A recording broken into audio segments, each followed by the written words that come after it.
Member for an opening statement.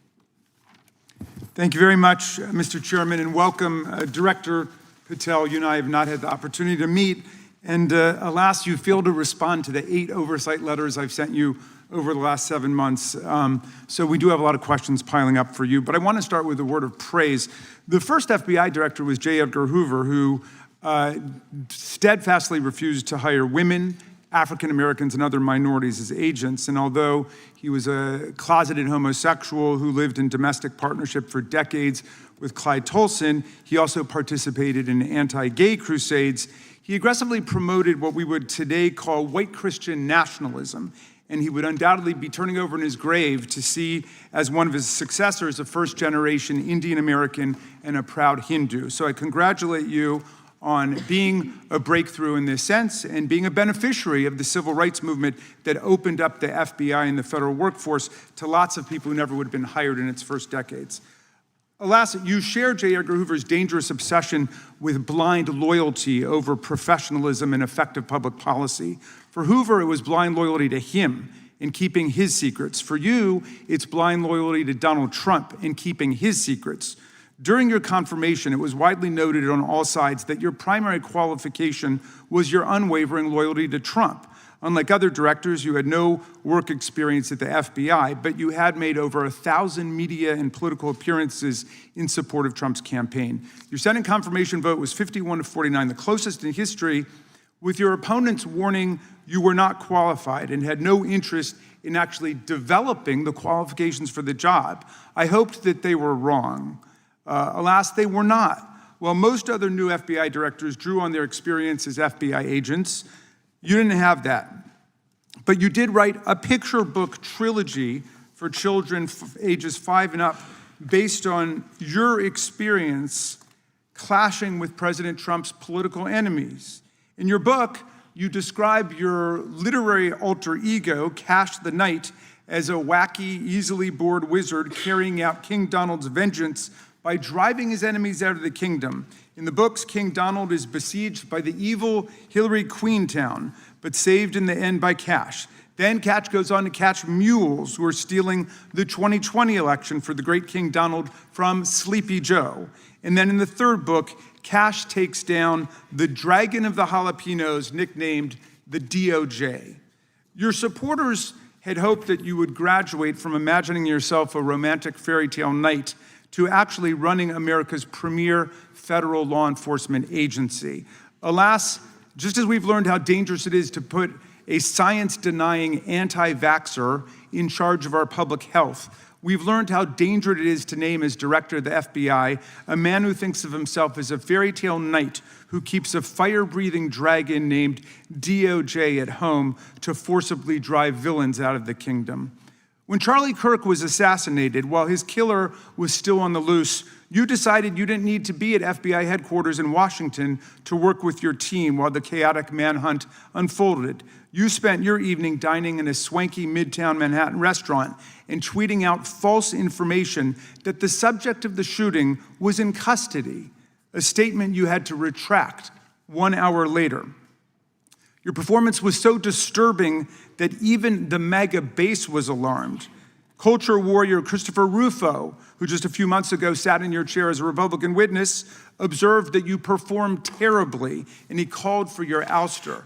The FBI might be able to survive your delusions of grandeur and the explosively volatile temper that was on display yesterday in the Senate, but the intractable problem is that you are running the FBI not as a law enforcement agency charged with keeping the American people safe, but as a political enforcement agency working directly for the president's vengeance campaign. 7 months in, it's impossible to overstate the destruction, chaos, and demoralization you've brought to the FBI and its workforce and the resulting danger your actions have caused to our country. You've been systematically purging the FBI of its most experienced and qualified agents, division leaders, and experts in counterterror, counterintelligence, and cybersecurity, precisely the people who have the expertise you lack and which the FBI and the country need.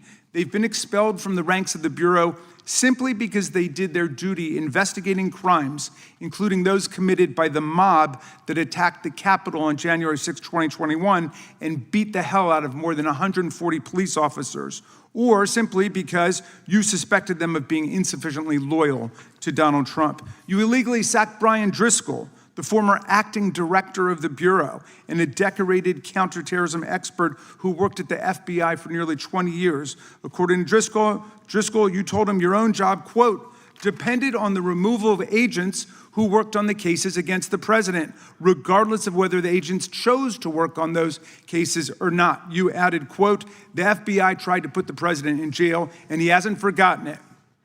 You forced out the leader of the Salt Lake City field office, Mehtab Saeed, just weeks before Charlie Kirk's assassination, depriving the FBI of an experienced counterterrorism expert described by her colleagues as absolutely the best and legendary. She would have led the FBI's manhunt had she not been fired.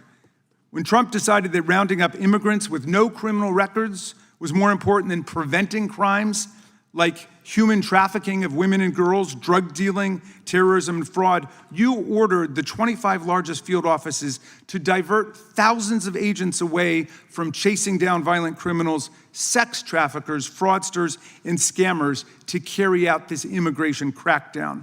Director Patel, you treated the men and women at FBI with disrespect and paranoia. You've assembled a roving band of freelancing henchmen within your office and charged them with conducting unauthorized investigations, targeting and harassing career FBI employees. Amazingly, you forced senior leadership to repeatedly take polygraph tests to prove their political loyalty and pushed out leaders who refused these demeaning exercises. And now we're seeing one very clear reason why you want to build a political FBI.